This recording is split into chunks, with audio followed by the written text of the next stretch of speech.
حمد و ثناء رب ذوالجلال اور درود و سلام بر محمد رسول اللہ صلی اللہ علیہ وسلم کے بعد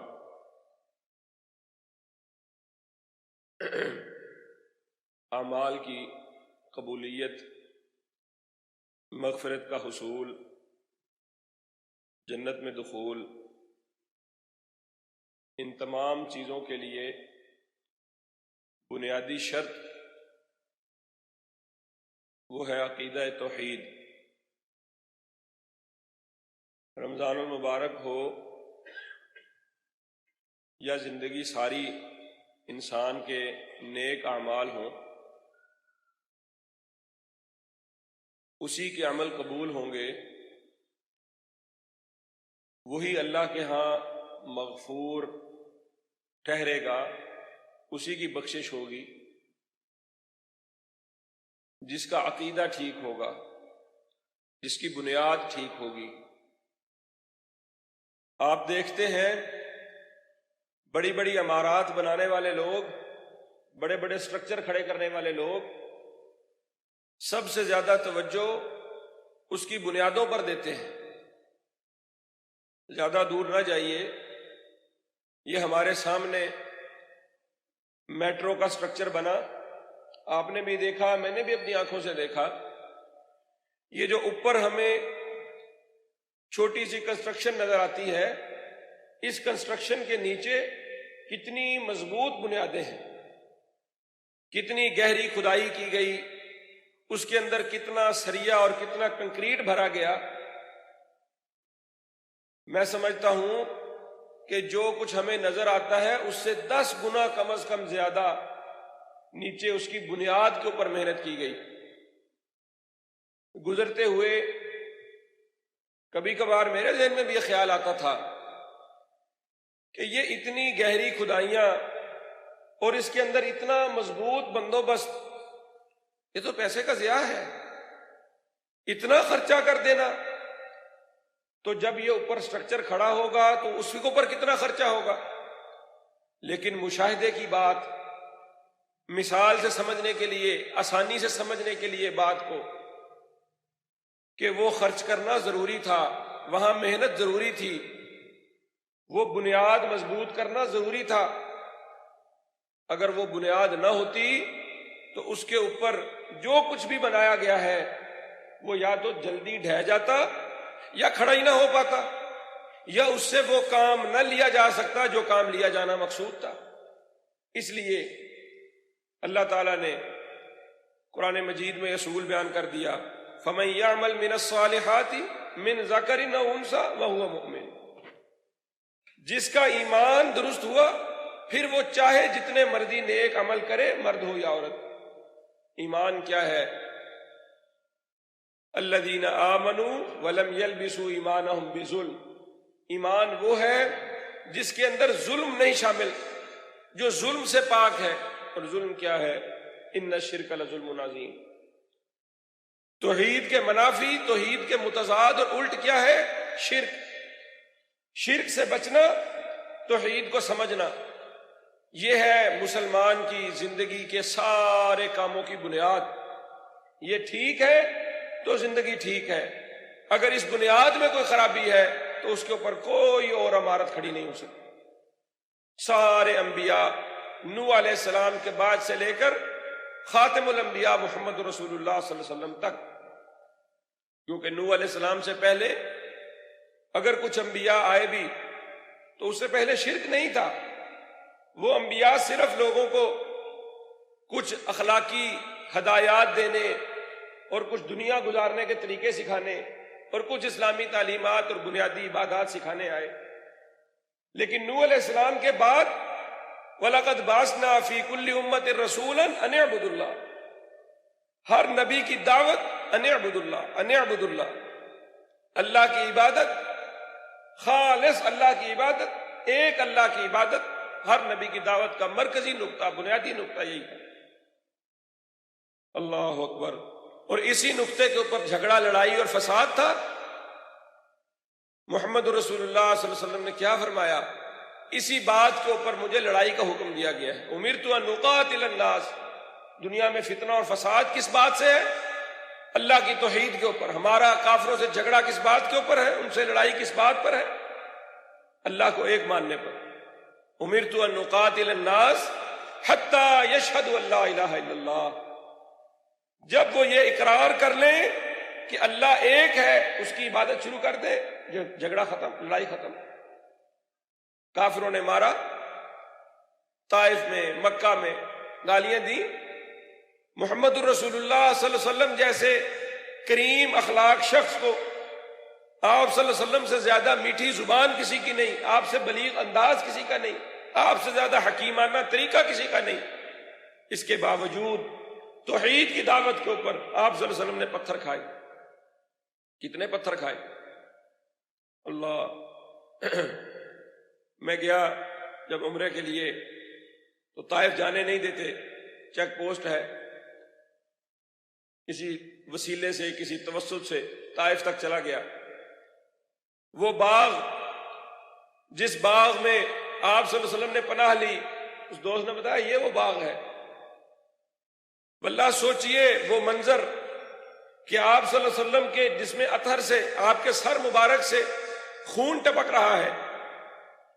اتنا خون بہا، اتنا خون بہا کہ جوتوں کے اندر جم گیا، جوتے نہیں اتر رہے. یہ اتنی تکلیف، اتنی مصیبت، اتنی مار کیوں کھائی؟ اللہ کی توحید سکھانے اور بتانے کے لیے. آج آپ اور میں اپنی اس مسجد سے آج کم و بیش 9 سال کا عرصہ ہونے لگا ہے جمعہ پڑھاتے ہوئے. میں نے یہ سوچا اور یہ احساس ہوا، اور مجھے اس بات پر شرمندگی ہے اور اللہ کے حضور میں معافی مانگتا ہوں کہ شاید ہمارے خطبات جمعہ میں یا ہمارے دروس میں یا ہماری گفتگو میں اس موضوع کو، توحید کو، وہ مرکزی اہمیت نہیں حاصل ہو پائی. میرا انداز گفتگو بہت سادہ ہوتا ہے، زیادہ سر اور راگ لگانا مجھے نہیں آتے، زیادہ لمبی چوڑی باتیں اور زیادہ جوش اور ولولہ بھی مجھے نہیں دکھانا آتا. مقصد صرف ایک ہے کہ لوگوں کو بات سمجھ آ جائے، کام کی بات ہو، آپ کے اور میرے فائدے کی بات ہو، اللہ اس کو قبول کر لے. لیکن یہ احساس مجھے شدید ہوا کہ ہم نے توحید کے موضوع کو وہ اہمیت نہیں دی جو دینی چاہیے تھی. توحید کے بارے میں ہمیں غلط فہمیاں ہیں، ہمیں اپنے بارے میں خوش فہمیاں ہیں کہ ہم بڑے موحد ہیں، ہمارے عقیدے بڑے درست ہیں. میرے بھائیوں، اللہ کے نبی صلی اللہ علیہ وسلم نے فرمایا یہ جو شرک ہے چونٹی کی چال سے بھی زیادہ آہستہ آہٹ کے ساتھ، اتنی خاموشی کے ساتھ بندے کے اندر گھس جاتا ہے. تکبر لے آتا ہے، ریاکاری لے آتا ہے. یہ چھوٹا چھوٹا شرک ہے، خفیہ، اس سے بھی بچنا ہے. اور وہ بڑا بڑا شرک، آستانوں پہ جانے والا، نظر نیاز دینے والا، منتیں مرادیں پوری کرنے کے لیے قبروں پر جانے والا شرک، غیر اللہ سے امید، توکل، یقین، اسباب کے اوپر اعتماد کرنے والا شرک. اللہ کو چھوڑ کر اسباب اختیار کرنا ضروری ہے. بیمار ہو جائے بندہ دوا کھائے، نوکری نہیں مل رہی ملازمت تلاش کرے، محنت مزدوری کے لیے گھر سے نکلے، اسباب اختیار کرنا ضروری ہے. لیکن اسباب کے ساتھ توکل وہ ختم ہوتا جا رہا ہے. اسباب کے اوپر بھروسہ زیادہ ہے، اللہ پر یقین اعتماد کم ہے. نظر بد یقینی ہے، جادو بھی ہو جاتا ہے، شیطانی حملے بھی ہوتے ہیں. لیکن یہ خوف اللہ سے ہونا چاہیے. یہ سب کچھ اللہ کی مرضی سے ہوتا ہے. ہمارے عقیدے بگڑ گئے ہیں، ہمارے ذہنوں کے اندر فتور آ گیا ہے. ہم نظر بد کو زیادہ اہمیت دیتے ہیں، جادو ٹونے کو زیادہ اہمیت دیتے ہیں، شیطان سے زیادہ ڈرتے ہیں، شیطانی وساوس ہم پر زیادہ حملہ کرتے ہیں. اللہ کی طرف توجہ کم ہے. نفسیاتی بیماریوں کو، اپنی ذہنی خلش کو ہم نے یہ سمجھ لیا ہے کہ جی میرے ساتھ تو شیطانی مسئلہ ہے، میرے اوپر تو روحانی مسئلے ہیں. اللہ کی طرف رجوع اور توجہ کم ہے. یہ کرونا وبا ہے، بیماری ہے، بے شک ہوگی، اس میں حقیقت بھی ہوگی، ہمارے سامنے ظاہر ہے. لوگ بیمار ہو رہے ہیں، اللہ کو پیارے ہو رہے ہیں، لیکن صرف اس کے بچاؤ اور احتیاط کی تدابیر کے اوپر فوکس رکھنا اور اللہ کی طرف رجوع نہ کرنا، اللہ کی طرف خوف، اللہ کی طرف امید، اللہ پر توکل اور یقین، یہ بھی توحید کا منافی ہے۔ آپ اور میں، ہم توحید کے منافی ان ذہنی روحانی ان بیماریوں کے اندر ملوث ہیں، توجہ نہیں کرتے۔ ہم سمجھتے ہیں کہ شرک صرف وہی ہے جو قبے مزار کے اوپر، قبر شجر حجر کے اوپر، آستانے کے اوپر جا کے لپٹ جائے، اسی نے شرک کیا۔ جس نے دیگ بکرا، جس نے اپنی دال حلیم، جس نے دودھ لے جا کر کسی قبر مزار پر جا کے تقسیم کیا، اس نے شرک کیا۔ وہ تو شرک اکبر ہے، وہ تو بڑا شرک ہے، کھلم کھلا شرک ہے، واضح شرک ہے۔ لیکن وہ شرک اللہ کی ذات کے اوپر وہ بد اعتمادی اور وہ بے یقینی، بے حوصلگی، بے صبری جو آپ اور میں اپناتے ہیں اپنی روزمرہ زندگی کے اندر، یہ بھی توحید کے منافی ہے، یہ بھی عقیدے اور ایمان کے منافی ہے۔ چھوٹی چھوٹی چیزوں کے اوپر خرچ کرنے میں کنجوسی کرنا، اللہ کے اوپر اعتماد نہ رکھنا توحید کے منافی ہے۔ روزہ رکھنے میں سستی کرنا، ڈاکٹر سے جا کے نسخہ لکھوا لیا کہ ڈاکٹر صاحب لکھ دو، میری بیماری شدید ہے، میں روزہ نہیں رکھ سکتا، یہ تو لکھ لیا۔ کسی ڈاکٹر سے یہ بھی لکھواؤ کہ مجھے لکھ دو کہ میری بخشش کیسے ہوگی۔ نماز چھوڑنے کا بہانہ، روزہ چھوڑنے کا بہانہ، زکوٰۃ بچانے کے بہانے، صدقہ خیرات میں ڈنڈی مارنے کے بہانے، اللہ پر توکل اور یقین کم ہو جانا، یہ بھی توحید کا منافی ہے بھائی۔ آپ کا میرا روزہ، ہماری نماز، ہمارا قرآن، یہ سب کچھ قبول کب ہوگا؟ جب توحید کامل ہوگی، جب اللہ پر یقین کامل ہوگا۔ اللہ تعالیٰ نے قرآن مجید میں مثالیں دے دے کر بات سمجھائی۔ اللہ کے بندو، اللہ پر توکل اور یقین رکھو، اللہ پر اعتماد اور بھروسہ رکھو، اللہ کو اپنا وکیل کارساز بناؤ، ہر مسئلے میں اللہ پر اعتماد کرو، اللہ کو پہلے رکھو، اپنی عقل کو، اپنے اسباب کو، اپنے خدشات کو، اپنے خوف کو، ان چیزوں کو بعد میں رکھو۔ پناہ بھی اللہ سے مانگو، امید بھی اللہ سے لگاؤ، محبت بھی اللہ سے رکھو، خوف بھی اللہ کا رکھو مقدم۔ شیر کا خوف ہو سکتا ہے، گولی کا خوف ہو سکتا ہے، مقدم اللہ کا خوف۔ ظاہر سامنے نظر آ رہا ہے ایک بندہ میری کن پٹی کے اوپر دشمن ہے، بڑا کھلم کھلا دشمن ہو، بندوق لوڈ کر کے میری کن پٹی پر بندوق رکھ کے کھڑا ہو جائے۔ محمد رسول اللہ صلی اللہ علیہ وسلم کی سیرت کیا ہے، آپ کا اسوہ اور نمونہ ہمارے سامنے کیا ہے؟ دشمن آیا، اس نے آ کر تلوار اٹھائی، کہا محمد تجھے مجھ سے کون بچائے گا؟ میری تلوار کے نیچے تیری گردن ہے، تیرے میرے درمیان نہ تیرا کوئی محافظ ساتھ ہے، نہ تیرے ہاتھ میں کوئی اور چیز ہے، سب اسباب ٹوٹ، کون بچائے گا؟ اس وقت توکل کا امتحان ہے، اس وقت آپ کے میرے عقیدہ توحید کا امتحان ہے، آپ کے میرے یقین کا امتحان ہے۔ کہا اللہ میرا رب ہے جو مردے کو زندہ کرتا ہے، زندے کو مار دیتا ہے، تیرے ہاتھ میں کیا ہے؟ نمرود کو اس کو یہی بے وقوفی، اس کے دماغ میں یہی خناس تھا، اس نے کہا اس کو سزائے موت ہے، میں نے اس کو چھوڑ دیا، یہ راہ جاتا بندہ، اس کو میں نے اڑا دیا، میں ہوں موت و حیات کا مالک۔ نہیں، تمہیں غلط فہمی ہوئی ہے، یہ کن پٹی پہ میری بندوق لوڈ رکھا ہوا میرا دشمن، جس کا مجھے یقین ہے کہ مجھے گولی مار ہی دے گا، اس وقت بھی یہ یقین اور یہ امید کہ ایک ذات ہے جو مجھے بچا سکتی ہے، یہ یقین اور یہ توکل یہ کس میں پیدا ہو سکتا ہے؟ وہ اصحاب البروج کا قصہ، وہ بچہ جو جادوگر کے پاس جاتا تھا، جادو سیکھتا تھا، اس کے بادشاہ نے اس بچے کو بھیجا اپنی فوج کے ساتھ، کہا اس کو پہاڑ سے جا کے گراؤ، مار ڈالو۔ پہاڑ ہلا، ساری فوج ختم ہو گئی، وہ بچہ اکیلا بچ کے واپس آ گیا۔ اس نے کہا اس کو لے جاؤ سمندر میں غرق کر کے آؤ، بیچ دریا میں پانی کے اندر اس کو ڈبو کر آنا۔ کشتی الٹ گئی، سب لوگ مر گئے، وہ بچہ بچ کر آ گیا۔ اس نے کہا تو بچ کر کیوں آ جاتا ہے؟ تو کیسے بچ کر آ جاتا ہے؟ میری ساری فوج، میرے سارے سپاہی غرق ہو گئے، میرے سارے سپاہی پہاڑ سے لڑک گئے، تو اکیلا بچ کر آ گیا، تجھے کیسے ماروں بتا؟ کہا ایک طریقہ ہے، اللہ کا نام لے، مجھے مارنا ہے بے شک باندھ کر مار، نام اللہ کا لے، اللہ کا نام لے کر مجھے مار، میں مر جاؤں گا، جب تک اللہ کا نام نہیں لے گا نہیں مروں گا۔ عقیدہ توحید سکھا کر گیا، رہتی دنیا کو لوگ کھڑے کھڑے مسلمان ہو گئے کہ اس بادشاہ کے اختیار میں کچھ نہیں، حکومت کے اختیار میں کچھ نہیں ہے، ڈاکٹر کے اختیار میں کچھ نہیں ہے، تدبیروں میں کچھ نہیں رکھا، احتیاطوں میں کچھ نہیں رکھا، سب کچھ کرنے والا اللہ ہے، کارساز اللہ ہے، پروردگار اللہ ہے، مالک خالق اللہ ہے، رازق اللہ ہے۔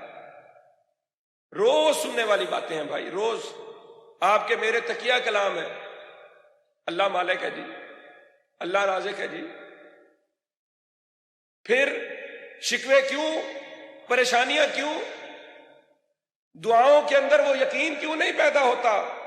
یہ رمضان دعاؤں کا مہینہ ہے، یہ رمضان مغفرت کا مہینہ ہے، یہ رمضان عبادات کی قبولیت کا مہینہ ہے۔ ہماری عبادات کب قبول ہوں گی؟ جب یہ عقیدے درست ہوں گے۔ ہماری دعائیں کب قبول ہوں گی؟ جب یہ عقیدے درست ہوں گے۔ شفاعت محمد رسول اللہ صلی اللہ علیہ وسلم کی کس کو حاصل ہوگی؟ جس کا عقیدہ درست ہو۔ اللہ کی مغفرت کس کو حاصل ہوگی؟ جس کا عقیدہ درست ہوگا۔ ہر نماز میں سورہ فاتحہ اللہ نے کہا پڑھنی، کوئی نماز نہیں ہوتی فاتحہ کے بغیر۔ کیا سبق ہے؟ سب سے اہم عبادت نماز ہے۔ عقیدہ توحید کے بعد بنی الاسلام علی خمس، پہلی بنیاد لا الہ الا اللہ، اس کے بعد نماز پڑھو۔ ہر نماز کا آغاز الحمدللہ رب العالمین الرحمن الرحیم، اللہ کہتے ہیں الحمدللہ کہا، اللہ کہتے ہیں حمیدنی عبدی الرحمن الرحیم اثنا علی عبدی، میرے بندے نے میری تعریف کی، میرے بندے نے میری ثنا کی، مالک یوم الدین مجدنی عبدی، میرے بندے نے میری بزرگی بیان کی۔ ایاک نعبد و ایاک نستعین، کیا ہے معنی؟ ایاک نعبد، اللہ تیری ہی عبادت، نہ اپنے نفس کی ماننی، نہ اپنی بیوی کی، نہ اپنے خاندان کنبے قبیلے کی، نہ خواہشات کی، تیرے حکم کے مقابلے میں جس کا حکم آ جائے گا نہیں مانوں گا۔ ایاک نعبد، دکان چھوڑ کر نماز پڑھنے آ جاؤں گا، بیماری کے باوجود میں روزہ رکھوں گا، تنگ دستی کے باوجود میں خرچ کروں گا، تیری ہی عبادت، کسی اور کا خوف نہیں رکھوں گا۔ وَإِيَّاكَ نَسْتَعِينُ، مشکل آئے گی، بیماری آئے گی، تنگ دستی آئے گی، فاقہ آئے گا، مدد بھی تجھ سے مانگوں گا، امید بھی تجھ سے رکھوں گا۔ اللہ کہتے ہیں ہَذَا بَيْنِي وَبَيْنَ عَبْدِي، یہ ایگریمنٹ کر، ہَذَا بَيْنِي وَبَيْنَ عَبْدِي، یہ معاہدہ ہو گیا تیرا میرا۔ جب تو نے یہ سارے اقرار کر لیے، تعریفیں بھی اللہ کی، اور رحمان اور رحیم بھی وہ ہے، قیامت کے دن کا مالک بھی وہ ہے، ہَذَا بَيْنِي وَبَيْنَ عَبْدِي، اب تیرا میرا ایگریمنٹ ہو گیا، اب تیرا میرا معاہدہ ہو گیا، یہ تیرے میرے درمیان بات طے ہو گئی۔ پھر اللہ فرشتوں کو مخاطب کر کے کیا کہتے ہیں؟ اللہ کہتے ہیں اس کے بعد وَلِعَبْدِي مَا سُئِلَ، اب بندہ مجھ سے مانگے میں دیتا ہوں۔ سمجھ کیا آئی؟ اس کے علاوہ، اس عقیدے کے علاوہ بندہ جتنی مرضی گڑ گڑا کر دعائیں مانگے، دعائیں بھی قبول نہیں ہوتی۔ وہ خانہ کعبہ میں جائے، غلاف کعبہ سے لپٹ کر، گڑ گڑا کر، راتوں میں اٹھ کر تہجدوں میں اللہ سے مانگے، اس عقیدے کے بغیر اللہ نہیں مانگتا۔ اللہ کہتا ہے پہلے یہ ایگریمنٹ لاؤ، سب کچھ میرا ہوگا، سب کچھ میرا ہوگا، عبادت میری، تعریف میری، بزرگی بڑائی میری، میری اسماء و صفات مانو، میری ذات مانو۔ بڑے بڑے عابد اور زاہد، بڑے بڑے علامے اور فہامے، بڑے متقی اور پرہیزگار، ہماری نظروں میں جن کی بڑی اہمیت ہے، ہم ان کے پیچھے چلنا اپنی خوش قسمتی سمجھتے ہیں، ان کو اپنا راہبر اور رہنما مانتے ہیں۔ اللہ کے اسماء و صفات میں، اللہ کی ذات میں ان کے عقیدے گڑبڑ ہیں۔ ہم اللہ کے اسماء میں، اللہ کی صفات میں، اللہ کی ذات میں، اللہ کے مقام کا وما قدر اللہ کا قدری، اللہ کی قدر نہیں کی۔ بھائی یہ عقیدے درست ہوں گے، فکر کرو۔ اس رمضان میں جتنی عبادتیں کرنی ہیں، ان ساری عبادتوں کی بنیاد عقیدہ توحید ہے، اور عقیدہ توحید کی بے شمار شاخیں ہیں، اس کے بڑے گہرے تقاضے ہیں۔ نہیں پورے کرو گے عاملۃ ناصبہ، سارے عمل راکھ بنا کر اڑا دیے جائیں گے۔ نبی کریم صلی اللہ علیہ وسلم نے آخری وقت تک، آخری دعاؤں میں اللہم لا تجعل قبری عیدا لا تجعل قبری مسجدا لا تجعل قبری وسنا. اللہ میری قوم کو شرک سے محفوظ فرما، کھلم کھلا شرک سے بھی محفوظ فرما، اور یہ خفیہ اور باطنی شرک سے بھی محفوظ فرما. لوگ اتنے جاہل ہیں، آپ کی اور میری ذمہ داری ہے، یہ ہمارے اوپر فریضہ ہے کہ ہم لوگوں کو توحید کی دعوت بھی دیں، خود عقیدہ توحید سمجھیں اور لوگوں کو دعوت دیں. یہ ایسی چیز نہیں ہے جو صرف خود ہی اپنے پاس رکھنی ہے، یہ وہ نعمت ہے جو لوگوں میں بانٹنی بھی ہے، اور اس کے لیے ماریں بھی کھانی ہے. یہاں سے لوگ جاتے ہیں خرچ کر کے، توانائی، صلاحیت، پیسہ، وقت لگا کر مکے میں جا کے، وہاں جا کے سننے کو تو آپ کو یہ لطیفہ لگے گا، لیکن حقیقت ہے. خانہ کعبہ میں کھڑے ہو کر وہاں کہتے ہیں شہباز کلندر پہ ایک دیگ دے دینا.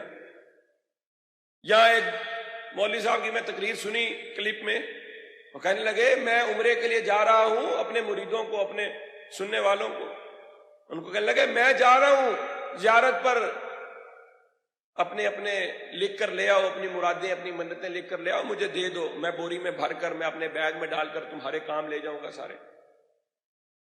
میرے بھائیوں، یہ وہ کھلم کھلا شرک بھی ہمارے ہی معاشروں میں موجود ہے. نبی کریم صلی اللہ علیہ وسلم کی قبر پر عمرے کا جز سمجھ لیا ہے، عمرے کا حج کا رکن سمجھ لیا ہے، من گھڑت باتیں لوگوں نے بنا لی. انبیاء کو چاہیں خدا کر دکھائیں، اولیاء کا رتبہ نبی سے بڑھائیں، اپنے ائمہ صلحاء، اپنے نیک بزرگوں کو ان کی شان میں غلو کرنا، یہ بھی عقیدہ توحید کا منافی ہے. کتنی ہی چیزیں ہیں ایک جمعے کے اندر پوری نہیں ہو سکتی. یہ تو پوری زندگی کا بیان ہے، یہ تو صبح شام بیان کرنے والی بات ہے. ستاروں پر یقین رکھنا، مستقبل کے حالات معلوم کرنا، اپنی ہاتھ کسی کو دکھا لینا، دھاگا، کڑا، چھلا، تعویذ باندھ لینا، ہوروسکوپک چیزوں کے اوپر، ان کے اوپر یقین کر لینا، کسی پامس نجومی کے اس کی باتوں کے اوپر تسلی کر لینا، یہ شرک ہے. تعویذ باندھ لینا، دم جھاڑ پھونک کے اپنا مستقل معمول بنا لینا، اسی کے اوپر سارا بھروسہ کر لینا، یہ شرک ہے. اس شرک سے بچو بھائی، اپنے آپ کو اس شرک سے بچاؤ، اپنے گرد و پیش کو بچاؤ. ہم چھوٹی چھوٹی چیزوں کے اوپر لوگوں سے قطع تعلقی کر لیتے ہیں، لوگوں سے بگاڑ لیتے ہیں. میں یہ نہیں کہتا کہ لوگوں سے بگاڑو، میں کہتا ہوں لوگوں سے جوڑو. کس بنیاد پر جوڑو؟ دعوت کے لیے، توحید کے لیے. نہیں، یہ موقف غلط ہے، یہ سوچ غلط ہے کہ وہ نماز نہیں پڑھتا میں اس سے نہیں ملتا، وہ داڑھی نہیں رکھتا میں اس سے نہیں ملتا. اللہ علامہ البانی کی قبر پر رحمت نازل فرمائے. کتنی اچھی گفتگو اور کتنی اچھی بات کرنے والے تھے وہ. ان سے ایک شخص نے پوچھا، اس نے کہا فلاں داڑھی نہیں رکھتا، میرا دوست ہے، میں کہہ کر تھک جاؤں، داڑھی رکھتا، کیا میں اس سے قطع تعلق کر لوں؟ کہا اتنی سی بات سے اگر تم قطع تعلق کرنے لگو گے تو پھر تو تمہیں جنگلوں میں جانا پڑے گا، پھر تو لوگ تمہاری کوئی بھی بات نہیں، لگے رہو اس کے پیچھے. تمہاری ساری زندگی اسی کام میں گزرے کہ تم اس کے پیچھے لگے رہو، چھوٹی چھوٹی چیزوں سے لے کر بڑی دعوت. ہماری زندگیوں کا مقصد کیا ہے؟ اخرجت للناس تأمرون بالمعروف وتنہون عن المنکر. اگر ہم امن کی زندگی میں ہیں تو ہم نے لوگوں کے عقائد کی اصلاح کرنی ہے، اور اگر کبھی ہمیں لڑنے کا، جہاد کا موقع میسر آئے، حالات بن جائے، تو ہمارے جہاد کی بنیاد کیا ہے؟ حتی لا تکون فتنہ، ہم نے شرک کا خاتمہ کرنا، دنیا میں شرک نہ رہے. میرے بھائی، یہ توحید سب سے اہم الامور، نماز سے زیادہ اہم، روزے سے زیادہ اہم، زکوٰۃ سے زیادہ اہم، قبولیت کی بنیاد ہی ہے. اللہ تعالی ہمیں توحید کے تقاضے سمجھنے کی توفیق عطا فرمائے، توحید کے منافی امور سے اللہ تعالی ہماری حفاظت فرمائے. توحید کا علم، توحید پر یقین، توحید پر انقیاد. توحید بہت وسیع موضوع ہے، بڑا وسیع موضوع ہے. انشاءاللہ آئندہ اپنی گفتگو کے اندر ہم وقتاً فوقتاً توحید کو مرکزی اہمیت دیں گے، کیونکہ اس میں کوتاہی ہوئی ہے، اور ہمیں چاہیے، ضروری بھی ہے. قرآن مجید 1/3 سے زیادہ خالصتاً توحید کے اوپر مبنی، بلکہ اگر یوں دیکھا جائے عقائد کے اوپر نصف سے زیادہ قرآن توحید ہی رسالت پر بھی ایمان دلاتی ہے، توحید ہی آخرت پر بھی یقین دلاتی ہے. عقائد کے اوپر نصف سے زیادہ قرآن ہے. رمضان میں ہم قرآن پڑھیں گے تو دراصل ہم اپنے عقائد درست کر رہے ہوں گے، دراصل ہم توحید کا سبق پڑھ رہے ہیں. اقول قولی ھذا واستغفر اللہ لی ولکم.